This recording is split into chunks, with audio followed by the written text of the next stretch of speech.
why you should watch ReLife. Hey, what up, guys? King Croq here. So, today I wanted to talk about one of my favorite anime of all time, ReLife. So, ReLife is an anime that is based on a web manga of the same name. The anime came out in the summer of 2016 and is 13 episodes long, followed by an OVA that handles the last part of the story, which is 4 episodes long. ReLife is about a 27-year-old guy named Kaizaki Arata, and basically, he's a NEET, so not in education, employment, or training. He quit his first job after just 3 months, after some traumatizing shit happened at work, and basically, he's a failure at life. No girlfriend, no real job, the whole shebang. Even fakes having all that nice stuff, like girlfriend, job, in front of his former college friends, like his friends that he made at college. So, one night, after drinking with his friends, he runs into this strange guy named Yoake Ryo. He's a member of the ReLife Research Institute.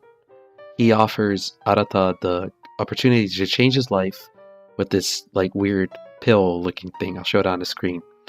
And so he takes it, and the next morning he wakes up looking like a 17-year-old. So basically what the pill did is it turned his appearance from a 27-year-old to a 17-year-old. So Arata learns that he's the test subject of an experiment called ReLife, and he must attend high school as a transfer student for 1 year.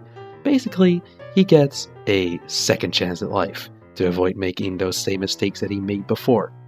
However, as soon as the ReLife experiment is over, everyone who knew him as that 17-year-old Kaizaki Arata transfer student will have their memory erased to avoid complication with people who know the 27-year-old Kaizaki.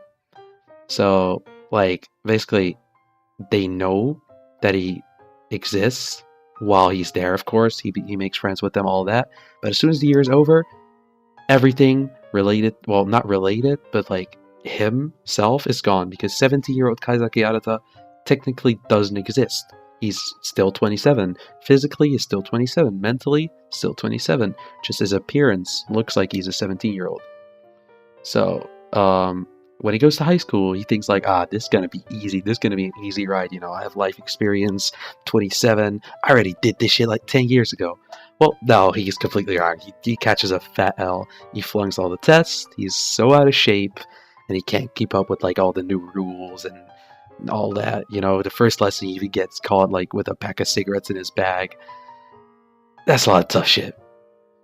And if that wasn't all enough, Yoake Ryo, the ReLife weirdo, has been assigned to observe him, and he's in his class.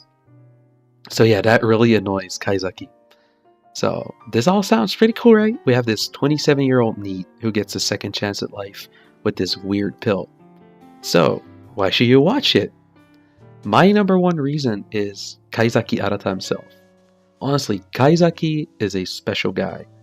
He's someone who would always go the extra mile for someone else. I won't go into detail too much, story-wise, because, it's a very important plot point, but some heavy shit that went down in the past. He was always feeling depressed out of that. He had trouble making new friends, getting a job. He was basically not, moving forward in life because of what happened. And when he gets the opportunity to do ReLife, you can really see that he develops into a wonderful protagonist, but also as a wonderful person. He goes out of his way for the new friends that he makes at his new school, and over time you can see him becoming kind of the protector and problem solver for his classmates. They always refer to him as more mature than everyone else, because in the end he is 10 years older technically than everyone in that class, meaning he has dealt with conflicts a lot more, with romance. He's an older guy. He's been through all that in high school 10 years ago. So also all the side characters, they all develop a unique bond with each other and also with Kaizaki, and you can really see the impact that Kaizaki has on everyone around him, especially considering they all forget Kaizaki after the year ends. They keep the experiences they had, they keep the memories of, for example, they go to a festival, they still keep the memory of the festival, but they just forget Kaizaki in there, So it will be a half memory or a quarter memory that they still have left over. It's very weird, but it works out. So they keep their experiences, so they keep their development that they made because of Kaizaki. This really shows how much he does, how much he changes and helps those around him. He helps them make new life choices that changes them for the better that they would normally have never made, like a love confession or opening up to people about their feelings, about trying to make friends. Kaizaki has a heart of gold, but he just needed to get back on track. ReLife works. Kaizaki proved that. The side characters in ReLife, Ishiro Chizuru, Onoya An, Karyu Rena, Oga Kazuomi, and Yoaki Ryo all go through their own personal development, which is directly or indirectly because of Kaizaki. Kaizaki may not be a very, very complex character or one with the craziest, flashiest superpowers or looks, but he brings people together and helps everyone make the most out of themselves, while also having development of himself, being part of the ReLife experiment. And that, in my opinion, makes Kaizaki Arata one of the greatest protagonists I've ever seen in an anime. However, if you are more of a reader, fear not, because the ReLife manga is probably even better than the anime. It's more detailed story-wise. The characters are better written, they get more about them. You can like see their emotions, their feelings more. They get more described. And the story is also a little bit different. It fills up some plot holes, questions anime onlys might have. The manga is even in full color, and the art is great, so it makes it a lot of fun to read.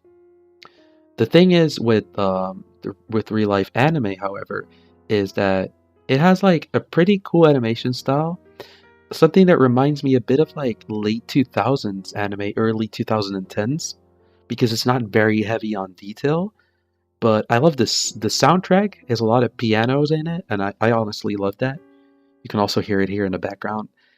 And one more thing about the anime and the sound is that they actually use like different endings every episode. So the opening is great, by the way. You should go check it out. The opening for ReLife is great. And the ending is every episode. It's like different. So they used all these good Japanese bands, like these famous Japanese bands that make music for anime and stuff, and like classic old hit songs. So that's really something extra for the anime, and I honestly love that. So, the moral of this video, go watch your Read ReLife. I guarantee you, you won't regret it at all. Alright, this was King Croc, signing out. Have a good one.